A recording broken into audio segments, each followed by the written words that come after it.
The morning of April 15th, 1943. Inside the Reich Chancellery in Berlin, Adolf Hitler sat across from Field Marshal Erich von Manstein, staring at maps of the Eastern Front. A massive Soviet bulge protruded westward into German lines around the city of Kursk, 250 kilometers from north to south, 160 kilometers from east to west. Von Manstein's proposal was simple. Pinch off the salient with a rapid offensive, trap 5 Soviet armies inside, and restore German momentum on the Eastern Front. If you're enjoying this deep dive into the story, hit the subscribe button and let us know in the comments from where in the world you are watching from today. The plan had a name, Operation Citadel, and Hitler, despite every instinct screaming otherwise, would approve it. But not yet. Not for 3 more months. Those 3 months would give the Soviets time to transform the Kursk salient into the most heavily fortified position in military history. They would dig 5,000 kilometers of trenches. They would lay nearly 1 million mines. They would build 8 separate defensive belts, extending almost 300 kilometers deep. And when the German panzers finally rolled forward on July 5th, they would discover that Hitler's obsession with waiting for 200 Panther tanks had cost them everything that mattered in warfare: surprise, initiative, and any realistic chance of victory. This is the documented story, based on verified military records, of how Hitler's 3-month delay gave the Soviets exactly what they needed to build an impenetrable fortress, and how his faith in untested wonder weapons destroyed Germany's last offensive capability on the Eastern Front. To understand why Hitler delayed Operation Citadel, you must first understand the catastrophe that preceded it. By February 1943, Germany had lost the Battle of Stalingrad. An entire army, over 250,000 men, had been annihilated. The Sixth Army no longer existed. Field Marshal Friedrich Paulus had surrendered in the cellars of a department store, becoming the first German field marshal ever captured alive. The psychological impact on the Wehrmacht was devastating. Soviet forces, emboldened by victory, launched a massive winter offensive that threatened to collapse the entire southern sector of the German front.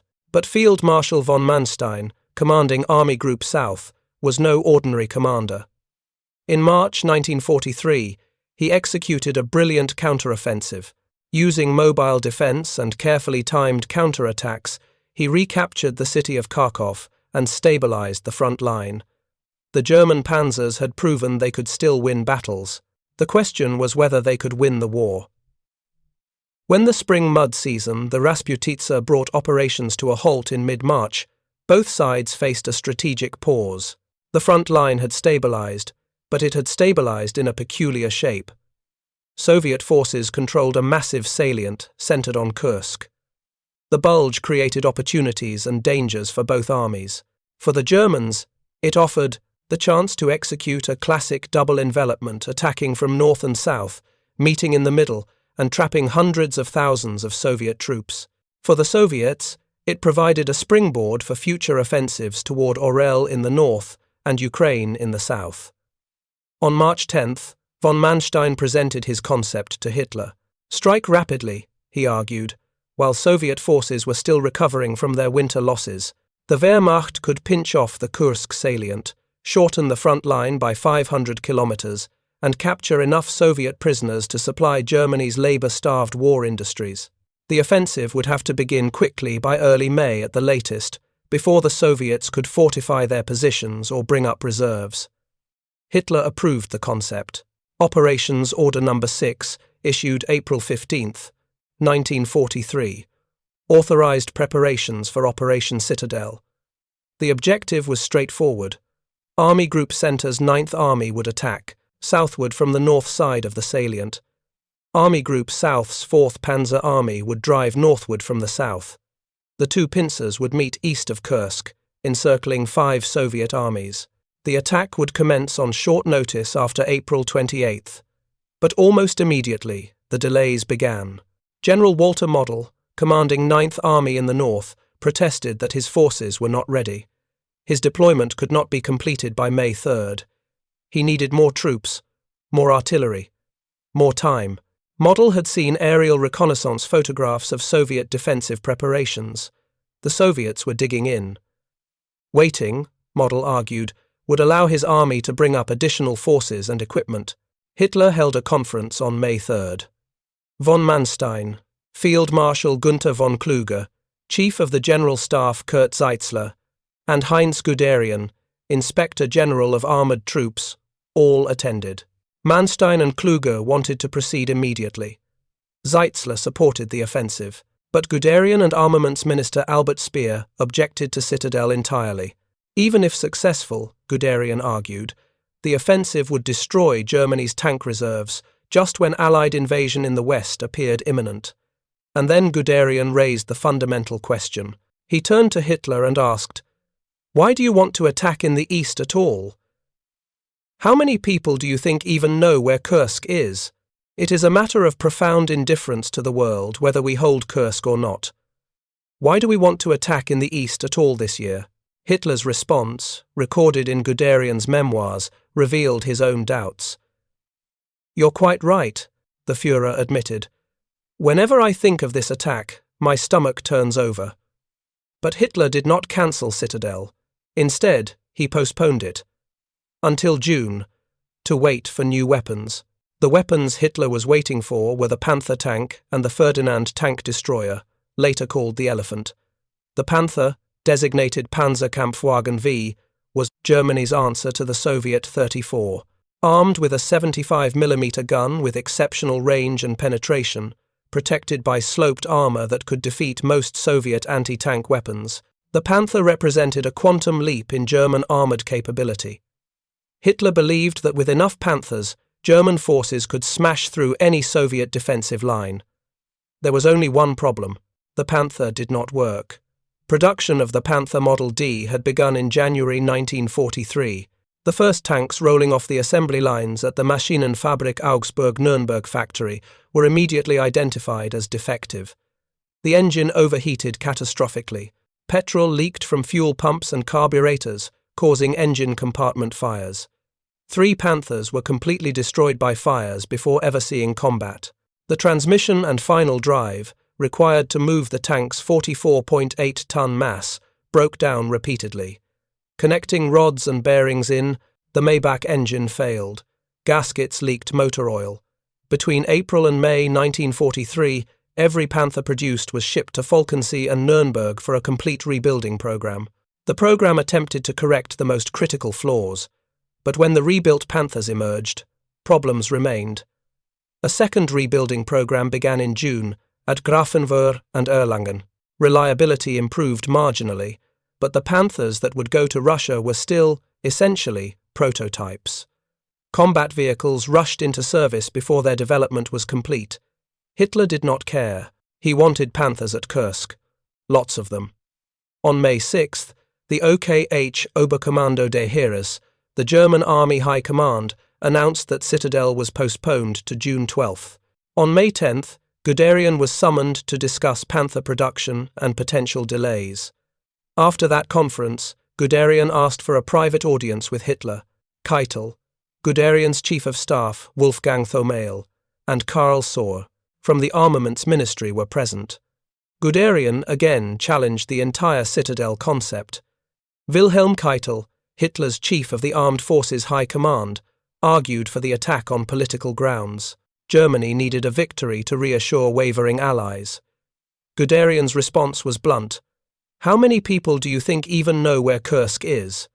Hitler assured Guderian there was no final commitment, but at a meeting of Nazi Party officials that same month, Hitler compared the situation to 1932, when the Nazi Party appeared finished politically.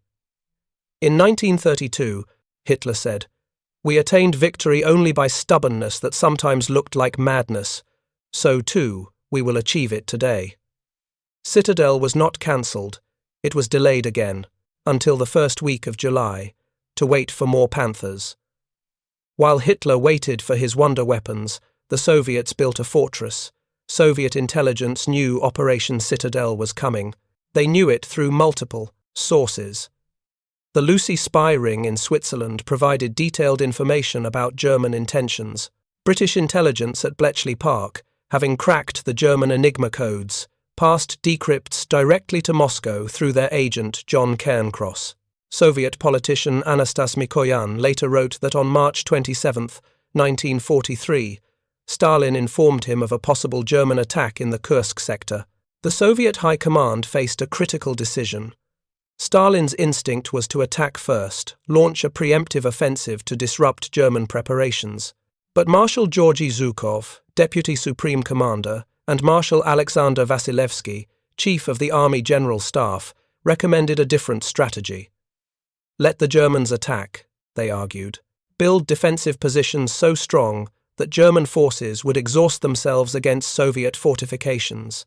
Then, when the German offensive stalled, launch massive counter-offensives to destroy German mobile reserves and push westward. On April 8, 1943, the Soviet leadership adopted Zhukov's plan. The Kursk salient would become a defensive bastion, and they had time to build it because Hitler kept delaying. The scale of Soviet defensive preparations was unprecedented in military history. Two Soviet fronts, Central Front, under General Konstantin Rokossovsky, and Voronezh Front, under General Nikolai Vatutin, defended the salient itself. Behind them, the Steppe Front, under General Ivan Konev, formed a strategic reserve. Together, these forces would eventually total 1.3 million men, 3,600 tanks, 20,000 artillery pieces, and 2,400 aircraft. But numbers alone would not stop German panzers. The Soviets needed fortifications. They built them. Soviet engineers divided the Kursk salient into three main defensive belts, each approximately 15 kilometers deep. Behind these, three additional fallback positions extended defense in depth. The six defensive belts on either side of Kursk stretched 130 to 150 kilometers deep. If German forces somehow penetrated all six belts, they would encounter the Steppe Front's defenses, bringing total defensive depth to nearly 300 kilometers, almost 200 miles. Inside these defensive belts, Soviet troops and hundreds of thousands of civilian laborers dug trenches. The Voronezh Front dug 4,200 kilometers of trenches. The Central Front dug 5,000 kilometers. Trenches crisscrossed the salient in elaborate patterns, allowing defenders to move laterally and reinforce threatened sectors without exposing themselves to German fire. Some accounts documented 6,000 miles of trenches, though the verified figure was approximately 5,700 kilometers over 3,500 miles.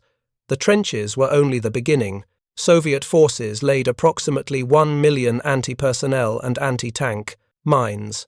Mine density averaged more than 3,000 mines per kilometer of front in some sectors. The mines were carefully placed to channel German armored attacks into killing zones where Soviet anti-tank guns, artillery, and pre-positioned tanks could engage from prepared positions. Over 6,000 anti-tank guns were emplaced throughout the defensive belts.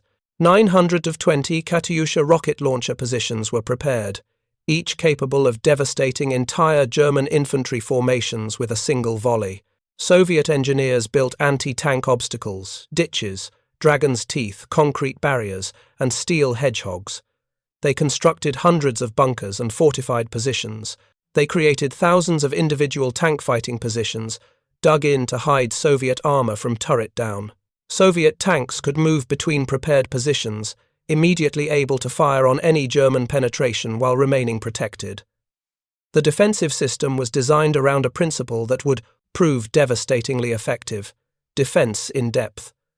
German forces would not encounter a single defensive line they could breach. They would face belt after belt of prepared positions, each requiring a new attack, consuming more fuel, more ammunition, more time, more lives. And every day Hitler delayed gave the Soviets more time to build. On June 18th, the OKW operations staff submitted a proposal to cancel Citadel entirely. Deploy all available troops as strategic reserves for Italy, the Balkans, and homeland defense, they recommended. Hitler responded that he fully appreciated their concerns, but on June 20th, he set the attack date, July 5, 1943. The German forces committed to Operation Citadel represented an enormous concentration of combat power. Army Group Center's 9th Army fielded over 300,000 men, including 3 Panzer divisions. Army Group South's 4th Panzer Army also deployed over 300,000 men, with a combination of Panther and Tiger tanks in its spearhead formations. To the west, the 2nd Army with 110,000 men would hold the western face of the salient. In total, Operation Citadel would commit 777,000 German troops, 2,451 tanks and assault guns, 70% of Germany's armour on the entire Eastern Front, and 7,417 artillery pieces and mortars. 65% of Luftwaffe aircraft in the east were assigned to support the offensive. The Panther tanks Hitler had waited for finally arrived at the front. Panzerabteilung 51 and Panzerabteilung 52, each with 4 companies of 22 Panthers plus regimental headquarters vehicles, were formed into the 10th Panzer Brigade under Major von Lauschert. They were attached to the elite Großdeutschland Panzer Grenadier Division as part of XLV III Panzer Corps. The Panthers arrived on June 24th and 29th, just days before the offensive. 2 were immediately lost to engine fires while unloading from trains. The crews had no time for tactical training as complete units. Radio sets had not been tested because their assembly areas were so close to the front. Tank commanders had never worked with their unit commanders to develop coordinated tactics. The XLV Panzer Corps War Diary for July 2nd noted ominously, deficiencies existed in the Panther units. They hadn't conducted tactical training as a complete Abteilung and radio sets hadn't been tested. Since their assembly areas were so close to the front, permission couldn't be granted for them to test and practice with the radio sets. By July 5th, when Operation Citadel began, there were 200 Panthers available, but only 184 were operational. 16 had already broken down. The attack began at 3 in the afternoon on July 4th in the south, followed 12 hours later in the Kursk, north. Soviet intelligence had determined the exact time of the northern attack through espionage and signal intercepts. Soviet commanders ordered their artillery to open fire 30 minutes before the scheduled German bombardment, catching German assault troops in their assembly areas. In the north, General Model's 9th Army drove forward against General Rokossovsky's Central Front. Tiger tanks, Ferdinand tank destroyers, and Brummbär self-propelled artillery smashed gaps in Soviet defences. German panzer and infantry divisions poured through. Then they discovered the 2nd defensive belt. Then the 3rd. Soviet defences were far thicker than German intelligence had estimated. The 89 Ferdinand tank destroyers, all concentrated with Army Group Center, did not live up to expectations. Ferdinands had powerful guns but lacked hull machine guns for close defence. Soviet infantry could approach and destroy them. Model's advance slowed. Intense fighting erupted around the Trest, village of Ponyry, which became a grinding battle of attrition resembling Stalingrad. After 6 days of savage combat, 9th Army had advanced barely 12 kilometres and suffered enormous casualties. In the south, the story was different at first. General Hermann Hoth's 4th Panzer Army, spearheaded by 2 SS Panzer Corps, drove deep into Soviet positions. The Leibstandart SS Adolf Hitler Division, Das Reich Division, and Totenkopf Division elite Waffen-SS formations with Tiger and Panther tanks punched through the first Soviet defensive belts. They advanced 20 kilometres in the first days, deeper than any German unit in the north. But the Panthers were dying. By the morning of July 5th, 16 Panthers had broken down before combat even began. After 2 days of fighting, less than 1/4 were still operational. By the evening of July 7th, only 7 Panthers in the entire brigade remained combat-ready. Of the 184 Panthers that started Operation Citadel, 23 had been destroyed by enemy action, primarily hits to their vulnerable side armour. 2 had burned from engine fires before combat. 44 were being repaired after mechanical failure. 56 were damaged by enemy fire or anti-tank mines. Another 40 Panthers with minor damage were being repaired but had not yet rejoined the brigade. 9 had been abandoned on the battlefield after sustaining damage that made recovery impossible. The wonder weapon Hitler had waited 3 months for had become a debacle. But SS Panzer Corps kept advancing. Their veteran crews in Tiger tanks and Panzer IV tanks pushed forward through Soviet defensive belts, losing tanks and men but gaining ground. By July 10th, they had penetrated almost 40 kilometers, approaching the town of Prokhorovka. Soviet commanders feared a breakthrough. If the SS Panzers reached Prokhorovka and broke through the last defensive belt, they could turn north and link up, with Model's stalled 9th Army completing the encirclement.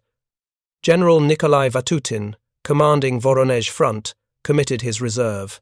The 5th Guards Tank Army under General Pavel Rotmistrov moved forward to block the German advance at Prokhorovka. If you find this story engaging, please take a moment to subscribe and enable notifications.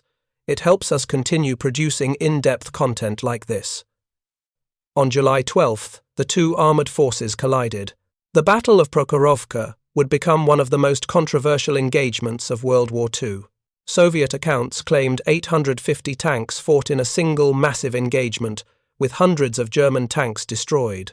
German accounts described a tactically successful defense that destroyed far more Soviet tanks than German losses. What is verified by post-battle analysis is this. Soviet tank forces attacked German positions in multiple waves, suffering catastrophic losses but preventing a German breakthrough. The SS Panzer divisions maintained their positions but could not advance further. But on July 10th, 3 days before Prokhorovka, the strategic situation had already changed. Allied forces landed in Sicily. Hitler summoned his commanders to his headquarters in East Prussia on July 13th. Von Kluge and von Manstein arrived to hear Hitler's decision. Italy, Germany's most important ally, faced imminent collapse. German forces must be transferred to the Mediterranean immediately. Citadel must be called off. Von Kluge agreed. Soviet counter-offensives had already begun against the Oral salient north of Kursk, threatening to encircle his entire army group center. But von Manstein protested. He still had fresh reserves, the 24th Panzer Corps with 112 tanks. Give him a few more days, von Manstein argued. Victory was still possible. Hitler gave him until July 17th, then the offensive ended permanently. By the time Operation Citadel officially ended on July 23, 1943, the strategic calculus had irreversibly shifted. German forces withdrew to their starting positions.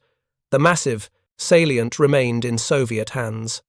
5 Soviet armies had not been encircled. The front line had not been shortened. And most critically, German armoured reserves, the mobile striking power that had won every previous campaign, had been shattered against fortifications that should never have existed. The mathematics of Hitler's delay were brutal and undeniable. When von Manstein first proposed the offensive in March, Soviet forces in the Kursk salient were still recovering from winter operations. Defensive preparations were minimal. Intelligence estimates suggested the Soviets had approximately 1,500 tanks in the immediate area. German forces, striking quickly with 800 armoured fighting vehicles in the northern sector alone, would have faced a numerical disadvantage, but possessed tactical superiority and the element of surprise. By waiting until July, everything changed. Model's 9th Army had increased its armoured strength by approximately 25% through the arrival of Panthers, Tigers, and Ferdinands. But Soviet armour in the Central Front sector increased from a 200-vehicle advantage to a 700-vehicle advantage. In every critical category, troops, artillery, armour, the modest German gains were obliterated by Soviet reinforcements. The 2-month delay had given the Soviets time not just to build fortifications, but to double their forces. The Panther itself became a symbol of Hitler's catastrophic miscalculation. German military records document that of the initial batch of 200 Panthers deployed at Kursk, only around 35 were destroyed by enemy action. The rest were damaged but theoretically repairable. However, 2 weeks after the offensive ended, another 70 Panthers had to be destroyed by German engineers when Army Group South's maintenance depot was overrun by Soviet counteroffensives. The remaining vehicles were sent back to Germany for extensive refurbishment. The Panthers that survived were shipped to the Maschinenfabrik Augsburg-Nürnberg factory, where engineers completely redesigned the final drive assemblies and engine cooling systems. These modifications were incorporated into later production models, but the damage to German strategic prospects could not be retrofitted. The weapon Hitler waited for had arrived too late and too broken to matter. German casualties for Operation Citadel totaled approximately 54,000 men killed, wounded, and missing. Tank losses remain disputed, but historians David Glantz and Jonathan House estimate 323 German tanks were destroyed, roughly 10% of armoured vehicles committed. These numbers seem modest compared to Soviet losses, which exceeded 177,000 casualties and far higher tank losses. But percentages reveal nothing about strategic impact. Germany could not afford to lose 300 tanks. The Soviet Union could afford to lose 3,000. Soviet tank production in 1943 reached approximately 2,000 tanks per month. German production reached barely 100 Panthers monthly by late 1943, plus additional Panzer IV and assault gun production. The Soviets could replace losses faster than the Germans could inflict them. Every tank destroyed at Kursk was one less tank available when Allied forces invaded France. More critically, Operation Citadel consumed Germany's strategic reserves. In late 1943, only 25% of Luftwaffe day fighters remained on the Eastern Front. The rest had been withdrawn to defend Germany against Allied strategic bombing. Wehrmacht mobile reserves no longer existed in sufficient strength to conduct offensive operations. From July 1943 onward, German forces on the Eastern Front would never again seize the initiative. The Soviet counteroffensives proved devastating. Operation Kutuzov, launched against the Orel salient on July 12, while Citadel still raged, forced German withdrawal from positions held since 1942. Orel was liberated on August 5. Operation Polkovodets-Rumiantsev, striking toward Kharkov and Belgorod in the south, recaptured both cities by August 23. The territory von Manstein had won in March was lost by summer's end, and Soviet forces kept advancing. Field Marshal von Manstein later wrote in his memoirs, "When Citadel was called off, the initiative in the Eastern theatre of war finally passed to the Russians." Guderian concurred, "By the failure of Citadel we suffered a decisive defeat." These were not the assessments of propaganda, but of German commanders who understood what had been lost. Hitler's decision to delay Operation Citadel for the Panther represented a fundamental misunderstanding of warfare. Technology matters, but timing matters more. Surprise matters, initiative matters. The Panther, when finally debugged and produced in quantity, would become one of the war's most effective tanks. But at Kursk, it arrived too late, too unreliable, and into a battle where numerical and defensive advantages had already shifted decisively to the Soviets. The 3,000 miles of trenches the Soviets dug during Hitler's delay, that physical manifestation of preparation, proved more valuable than 200 Panthers. The million mines they laid, the 8 defensive belts they constructed, the 6,000 anti-tank guns they emplaced, all were possible because Hitler waited. Every day of delay gave Soviet engineers another day to dig, another day to fortify, another day to prepare for the assault they knew was coming. Historical analysis reveals a painful irony. If Hitler had launched Citadel in early May as originally planned, the operation might still have failed. Soviet intelligence would still have provided warning. Soviet forces would still have defended tenaciously. But the defensive preparations would have been incomplete. The mine densities would have been lower. The trench networks would have been less extensive. The reserves would have been smaller. German forces would have attacked into a salient defended by determination rather than fortified by months of preparation. Instead, Hitler's obsession with wonder weapons, his faith that technological superiority could overcome numerical inferiority, led him to sacrifice the operational advantages that might have given Citadel a chance of success. He traded surprise for Panthers. He traded timing for Tigers. He traded initiative for Ferdinands. And when those weapons arrived, they failed to deliver the decisive edge he expected. The Battle of Kursk marked the end of German offensive capability on the Eastern Front. Every subsequent German operation would be reactive, responding to Soviet offensives, attempting to stabilize collapsing sectors, fighting delaying actions toward Germany's borders. The Wehrmacht would continue, fighting skillfully for nearly 2 more years. German soldiers would inflict disproportionate casualties on their opponents, but they would do so while retreating, while giving up territory, while slowly bleeding out the strength needed to defend the Reich itself. The Soviets, by contrast, seized momentum they would never relinquish. From Kursk, they advanced to the Dnieper River by autumn 1943. They liberated Kiev in November. By 1944, they would drive German forces out of Soviet territory entirely, then advance into Poland, Romania, Hungary, and ultimately Germany itself. The Red Army that had barely survived in 1941 had become the most powerful military force in Europe, and it all traced back to a simple decision: to wait 3 months for tanks that did not work. Hitler's stomach had turned over at the thought of attacking Kursk.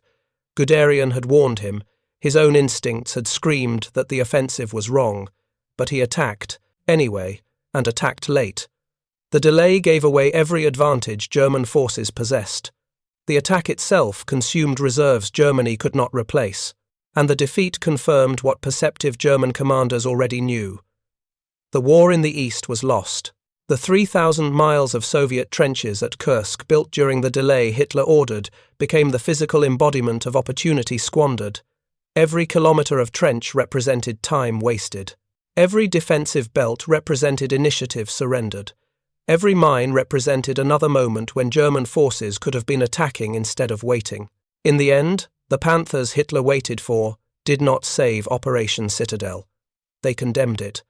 The wonder weapons arrived too late and too broken. The Soviets had used the gift of time Hitler gave them to build a fortress, and when the German panzers finally rolled forward into that fortress on July 5, 1943, they discovered that some advantages, once lost, can never be regained. The Battle of Kursk was Germany's last offensive on the Eastern Front, not because they lacked the will to attack again, but because they lacked the strength. Hitler had gambled that strength on untested technology and lost. The cost of that gamble was measured in destroyed tanks, casualties that could not be replaced, and most expensively, in time 3 months that gave the Soviets everything they needed to transform a vulnerable salient into an impenetrable defensive bastion. Whenever Hitler thought of attacking Kursk, his stomach turned over. He should have trusted that instinct. Instead, he trusted the Panther. And by the time the Panthers arrived, the Soviets had built 3,000 miles of trenches and were waiting. The consequences of Hitler's 3-month delay extended far beyond the immediate failure of Operation Citadel. The decision created ripple effects that would determine the outcome of the entire war on the Eastern Front and, fundamentally, alter the balance of power in Europe. Consider what German commanders understood by August 1943. General Heinz Guderian, who had opposed Citadel from the beginning, watched German armoured strength dissolve.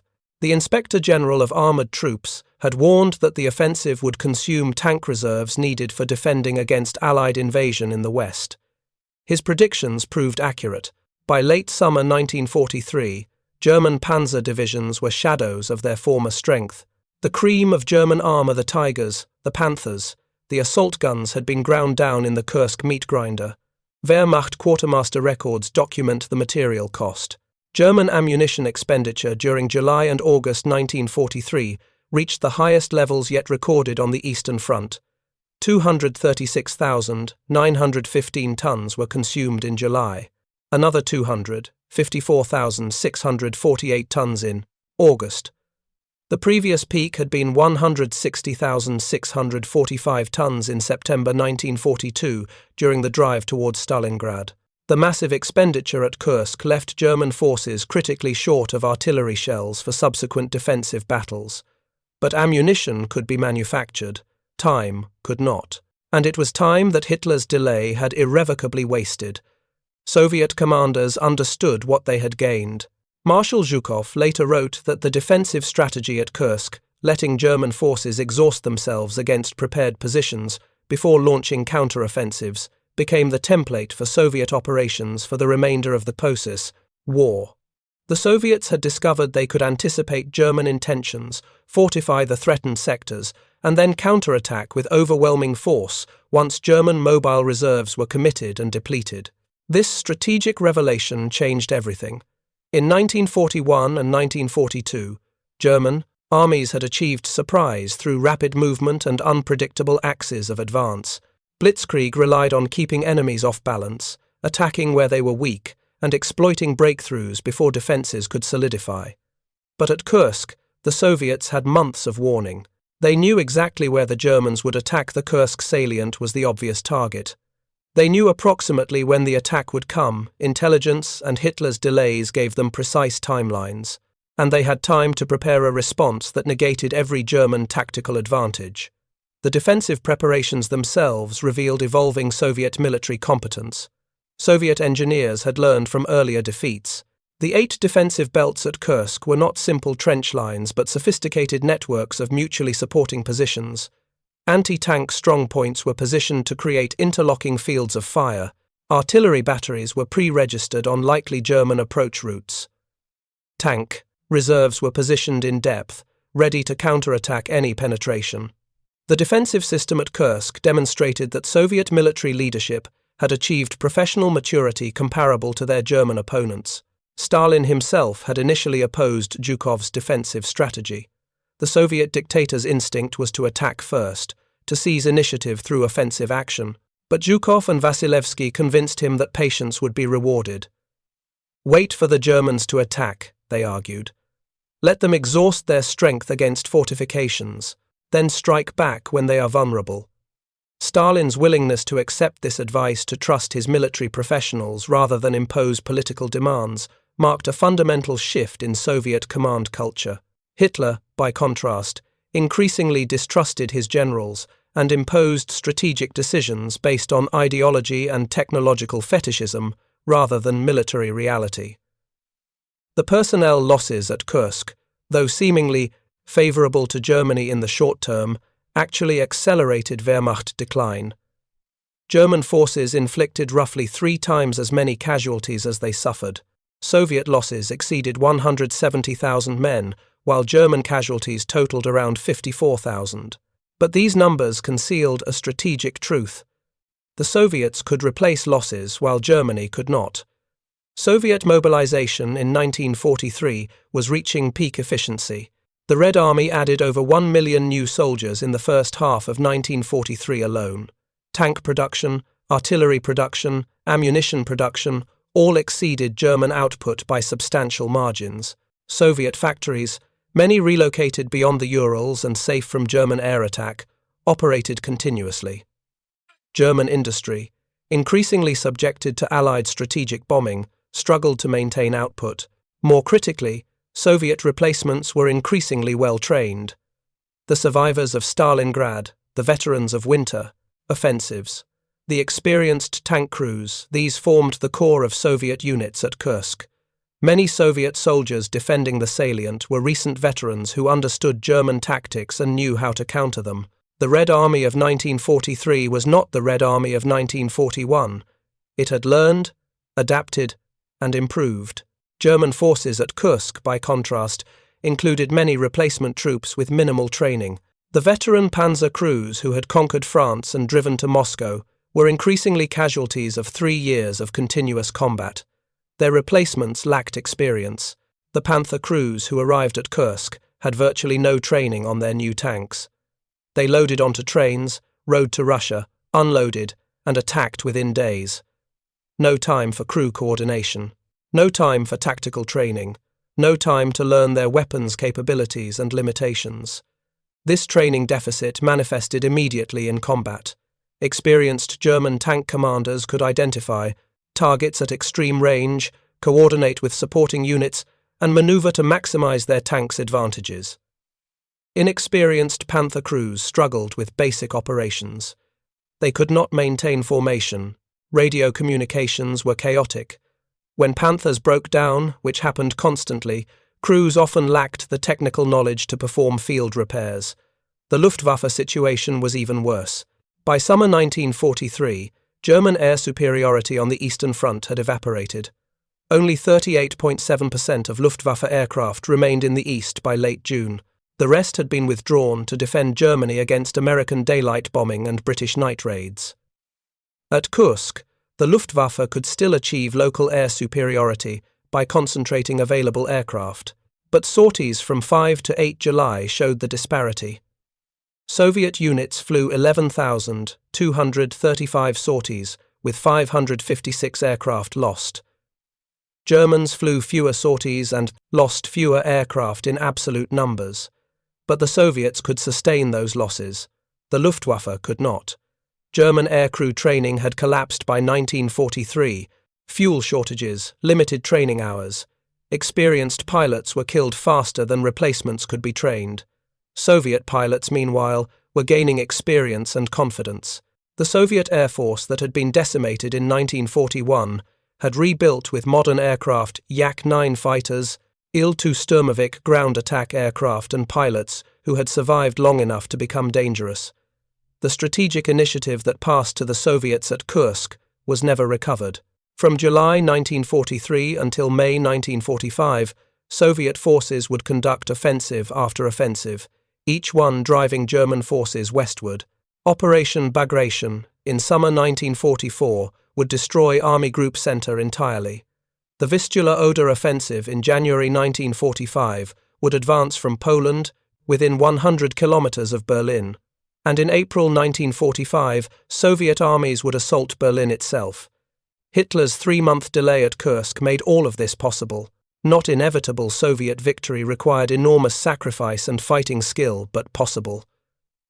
The delay gave the Soviets time to fortify positions that broke German offensive power. The failed offensive consumed reserves that could not be replaced.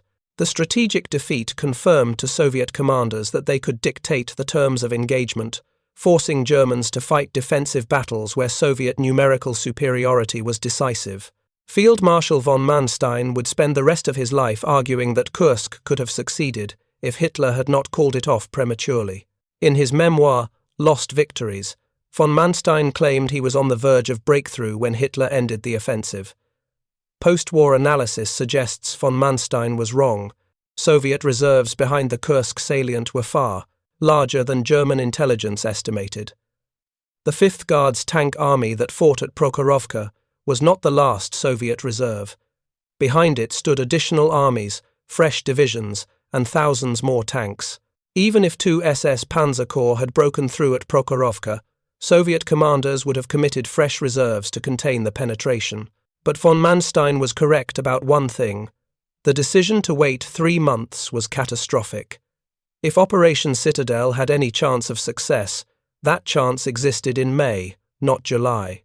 Every day of delay strengthened Soviet defenses and weakened German prospects. By waiting for Panthers, Hitler guaranteed that when the attack finally came, Soviet forces would be ready. The Panther tank itself would eventually become a formidable weapon. Reliability improved with the ORSF A and G models. Availability rates increased from an average of 37% by end of 1943 to 54% in 1944. Panthers deployed in Normandy and on the Eastern Front in 1944 performed effectively when properly supported and maintained.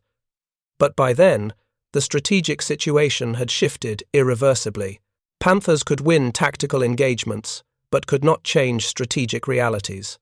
The 3,000 miles of trenches Soviet forces dug during Hitler's delay were not just defensive positions, they were monuments to wasted opportunity. Every kilometre represented time that could have been spent attacking. Every defensive belt represented initiative surrendered. Every anti-tank position represented a moment when German forces held advantages they would never possess again. Military historians often debate counterfactuals. What if Operation Citadel had launched in May? What if Hitler had cancelled the offensive entirely as Guderian recommended?